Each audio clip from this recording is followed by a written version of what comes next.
February 9, 2004, 21-year-old nursing student Maura Murray crashes her car on a hairpin bend in Haverhill, New Hampshire. She has not been seen or heard from since that night. In this video, we look at some of the facts and theories surrounding this case, including the A-frame house. Did Maura end up there that night, or is it just another rabbit hole to go down? The missing ATM footage that finally surfaced. Could this provide a possible clue as to what happened to her? And is Butch Atwood the last person to see Maura alive? Does he know more than what he's saying? All that and much more on this episode of the Maura Murray case, Facts and Theories.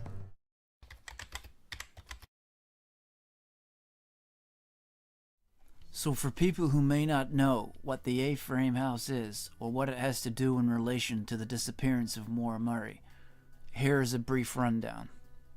A rusty knife was handed to Fred Murray, Maura's father, in late 2004 by a man who was suspicious of his brother and thought that he may have had something to do with Maura's disappearance. Fred then attempted to give the knife over to the New Hampshire State Police in person, but was unsuccessful. However, Fred would get the knife to the police, sending it the second time by mail. The New Hampshire State Police have never commented on the disposition of the knife.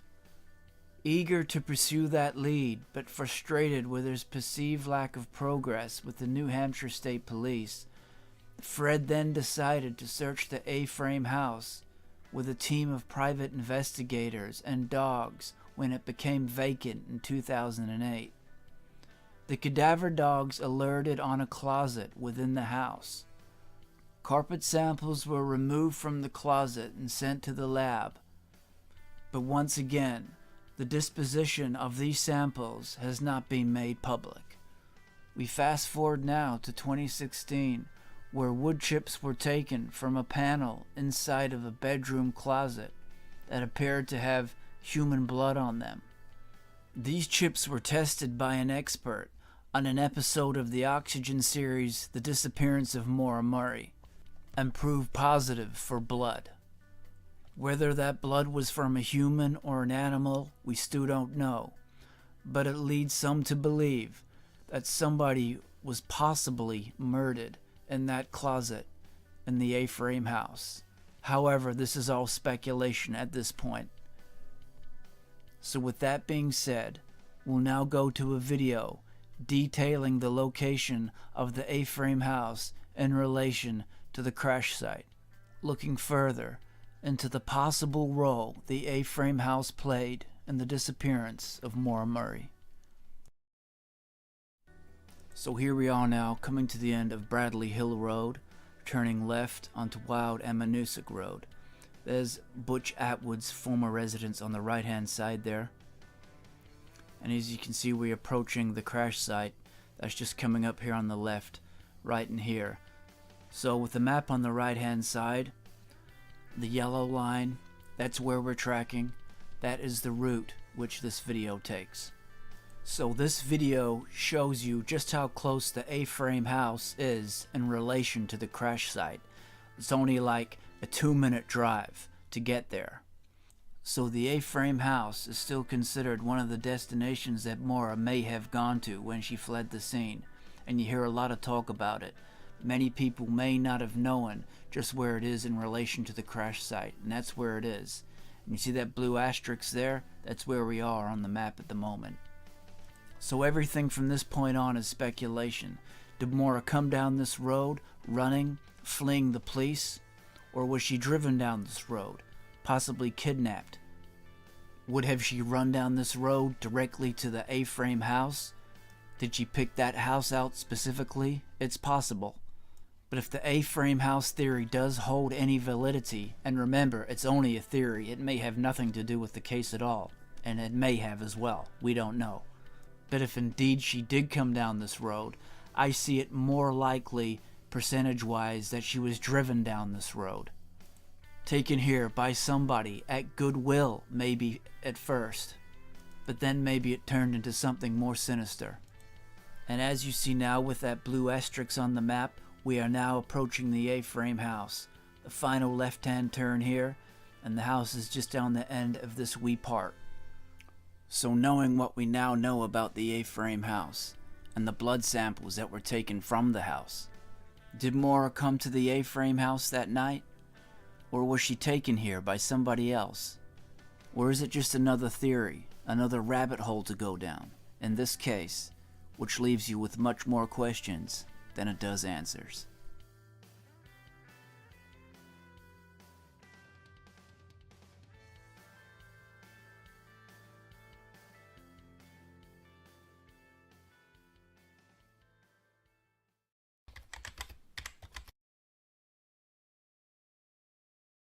So looking at the ATM footage, which was finally released and made public on the Oxygen series The Disappearance of Maura Murray, I want to point out something that another YouTuber actually came up with, and it's an interesting point.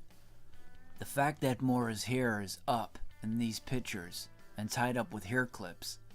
Now that's funny because Butch Atwood would say the young girl he met on the road that night, her hair was down, and hair clips were never listed in the items left behind in Maura's car. So that's a very good point that that YouTuber came up with, and there may be something to that.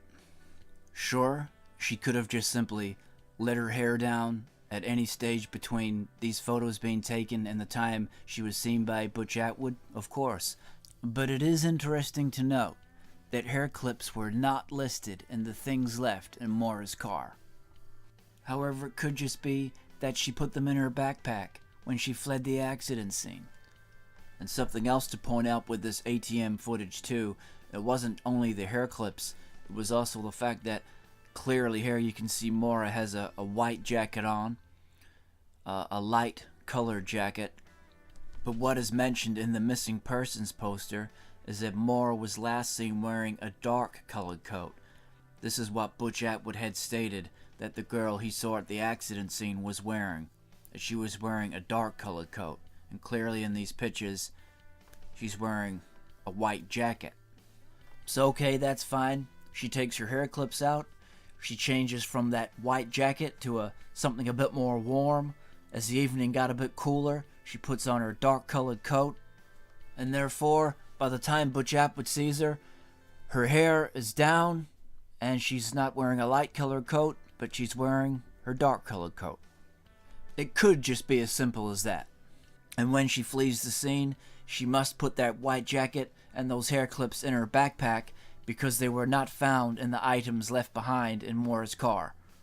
And just as a side note there too, Maura's sister, Julie Murray, stated that when she had viewed the ATM footage that she did not recognize that white jacket, that it wasn't one of Maura's, that she had not seen Maura wearing this jacket before.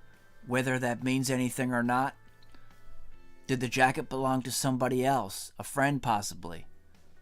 Does someone else know about the jacket? Just an interesting side note to add there. Now all this is interesting because there are theories out there that maybe it wasn't even Maura at the accident site.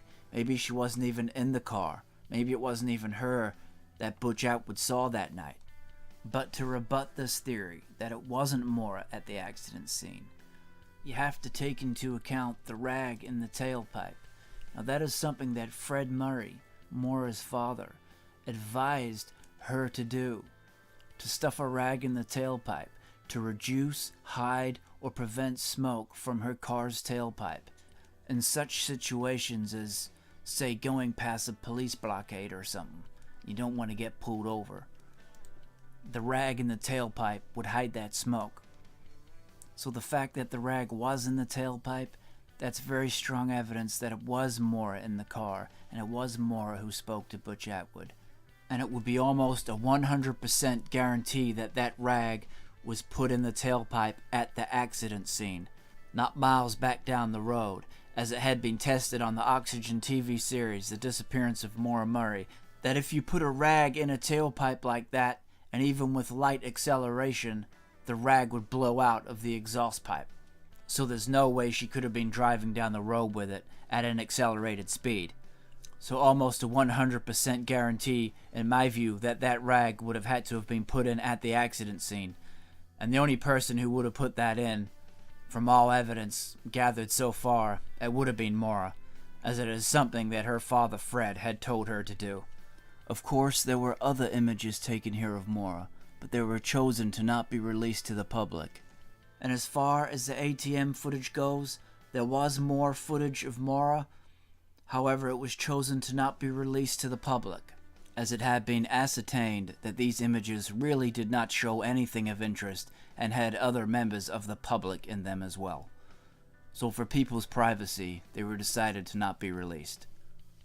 But as far as the ATM footage goes, it still is interesting to have these shots of Maura only hours before she would go missing and would never be seen again.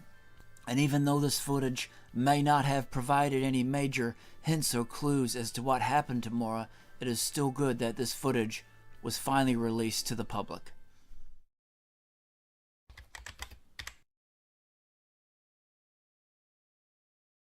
Now, I have mentioned Butch Atwood's name a couple times in this video already, and my gut instinct on this guy is that he seems harmless enough. From the little footage that I have seen of him, he seems harmless enough, right? Now, he's passed away now, of course. Now, he did fail the initial polygraph test that he took, but he did pass the second one. But of course, as we all know, polygraphs aren't 100% black and white truth all the time anyway, and they can be unreliable.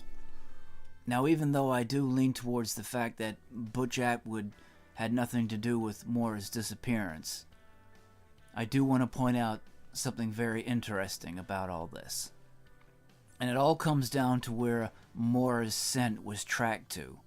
It was tracked to right out in front of Butch Atwood's house. So Butch is said to have met with Maura that night, then driven the very short distance to his house. It has been reported that Butch then went into his house just for a few short minutes. He made a 911 call, however the line was busy. So he went out back to his bus for 15 to 20 minutes to do paperwork, and the 911 call was made by Butch's wife while he was in the bus doing his paperwork. So with his bus backed into his driveway, looking directly out onto the road in front of him, the crash site would have just been in view, I imagine, although it was very dark, but he would certainly see the road right in front of him up to where Maura's scent was tracked to. And he has said that he did not see any sign of her at all after he initially met with her. And that can be a bit of a tough one to get your mind around. The fact that her scent was traced up right to in front of his house, right where he was sitting, right where he would have been looking at. Now, Butch always claimed that he had no further sighting of Maura after their initial meeting. He never saw her again. So a possibility that could have happened here is that when Butch went into his house the first time to make his 911 call that didn't go through, and we estimate he would have only been inside his house for a few minutes tops while making that call. That's when she must have ran down the road and quickly jumped in a car. So she would have been like following right up behind him almost. That would have to be the exact time when she jumped into a car and was driven away, or whatever happened at where the scent was lost. And that would explain why Butch never saw her, because he would have been inside his house at the time making the call. So Butch has said that he never saw anything, and that scent was lost right in front of where he was at, doing his paperwork. So either Butch is telling the truth and he never saw anything, or he's keeping something to himself. Now Butch was questioned and his property was searched, and they could find no evidence of Maura being there. Now, in saying all of that, there could be a problem with Maura's scent theory, because Fred Murray has said the scent that the dogs were tracking were from a new pair of gloves that he had brought for Maura, and they were like fancy dress gloves, and he doubts whether she had even worn them at all. Maybe once she may have worn them, but maybe not at all. So the dogs may have been tracking an incorrect scent all along. They may not have been tracking Maura's scent at all. And Fred has stated in later interviews, when he was talking with the guys who were tracking Maura's scent, he said that even they thought that the scent could be compromised, and most probably was compromised, by various other cars going by, the time that had passed, and various other weather factors, etc. And Fred was there when Maura's scent was being tracked, and he spoke to the guys who were doing it, and they said it was more likely that the scent had been compromised, and it was not a very reliable reading at all. They said only a very small possibility that it could be accurate that it was Maura's scent.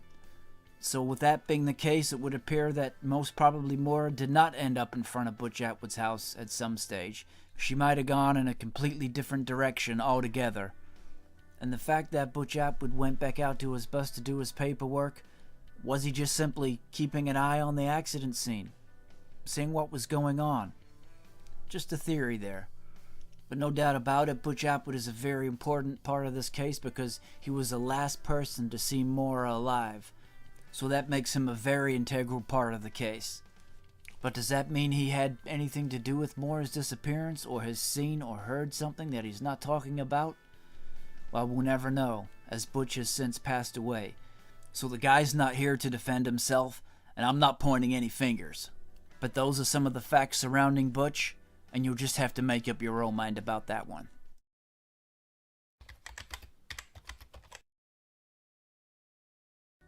Moving on to another interesting point from the Oxygen TV series was how the black box in Maura's car was tested after the crash, and it indicated that someone had tried to start the car 7 times. Now, the particular satin model that Maura was driving had a feature which shuts off the engine after the airbags deploy, and it was confirmed that the airbags had deployed on impact. So someone had tried to start the satin sedan 7 times after the crash, possibly and most probably Maura. But it was concluded that she most likely didn't know the keys need to be removed and placed back in order to start the car after the airbags have deployed. And this answers why the car would have started right up for Fred when he saw the vehicle. So since the car did start right up for Fred Murray, it is assumed that if Maura had only known to pull the key out and put it back in again, she may have been able to drive away. And even though her car was severely damaged at this point, at least she would have been safe in a vehicle and out of the vulnerability of being out in the open in the wilderness. She would have been safe, most probably would have driven to where she was going to, no problems, and that could have been the end of the story right there. So that may have been a possible out for Maura that night, restarting her car and driving away safely. However, it may not have just been as simple as that. There may have been other factors at play that night that we just simply don't know about.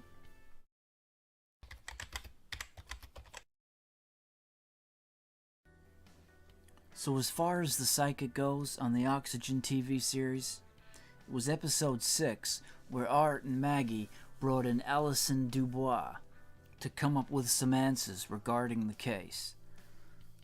Now, some of the stuff she came up with was very interesting.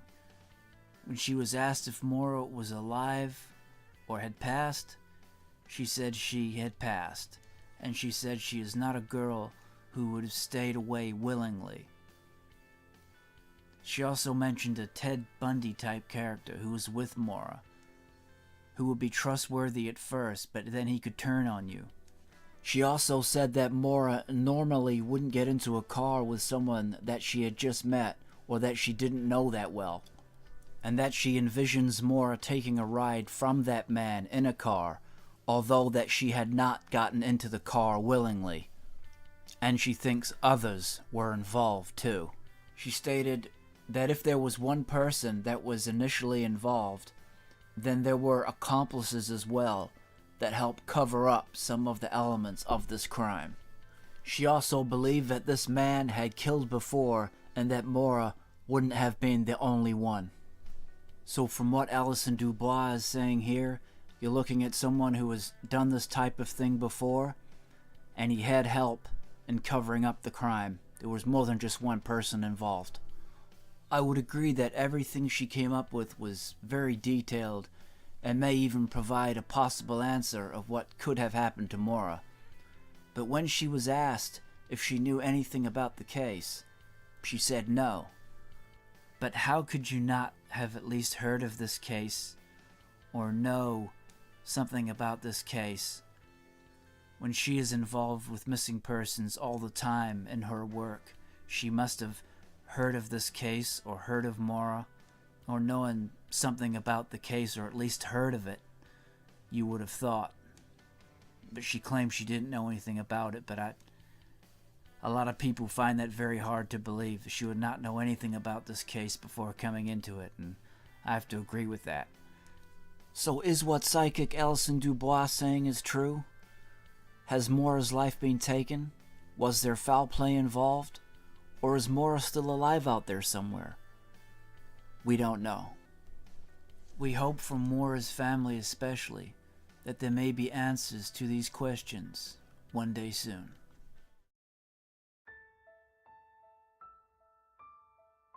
I would just like to say that before this video ends, that in cases like this there are always a lot of red herrings that you can chase down rabbit holes and they come to nothing.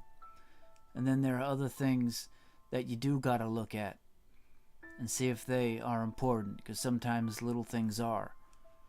But I think there's something to be said for that the most simple answer is the most logical and most probable. So maybe she's just been kidnapped by somebody and her life has been taken, as tragic and sad as that is. But it's something that happens almost daily in this world, in today's day and age.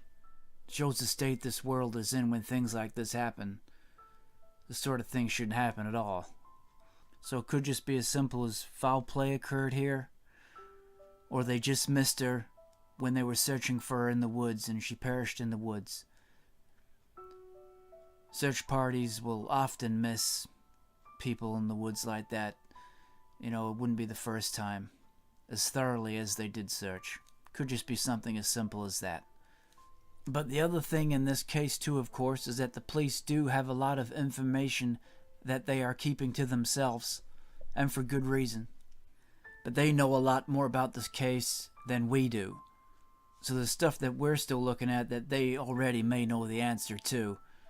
So that kind of makes it hard to theorize and come up with answers as well, when we just don't have a heck of a lot of information to go on. But we don't know. I don't know. We all like to theorize and be armchair detectives, and there's no harm in that, as long as you're being respectful to Maura and the case, and the family as well for that matter. And so you gotta remember that Maura was just a real person. All these missing people, they're just like you or I, regular people. And something really cool that came up on the Missing Maura Murray podcast, their YouTube channel. Check that out if you haven't already. Where they had their 14-year vigil video with the family. Put the link in the description of this video so you can check that one out. Something really cool that came up on there was just a handwritten note that Maura had written to her sister. And so you could see a bit of Maura's personality coming through here and what she wrote. And her brother and her sister on this video were just talking about Maura and what she was like, how she had a goofy personality. They talked about the music that she liked and her favorite TV shows. Just really humanizes the whole thing, and that we're looking for just a real human being here, and we can just hope that nothing bad has happened to Maura, that somehow she's okay. This isn't an unsolvable case. Someone out there knows something. Someone knows something. And if you are one of those people that do know something about this case, you've been too afraid to speak up, now's the time. It's been too long. No matter how little insignificant detail you may think it is, it's time to speak up. Someone knows something. So thanks again, guys, for tuning in. Please remember to like and share this video. It helps to get Maura's story out there. And thanks a lot for checking out my first video, The Disappearance of Maura Murray. I'll put a link at the end of this video to that one. That video focuses more on Maura's story and the events surrounding her disappearance at the time. So if you're unfamiliar with the case, be sure to check that video out. Thanks heaps guys for tuning in. We'll catch you next time.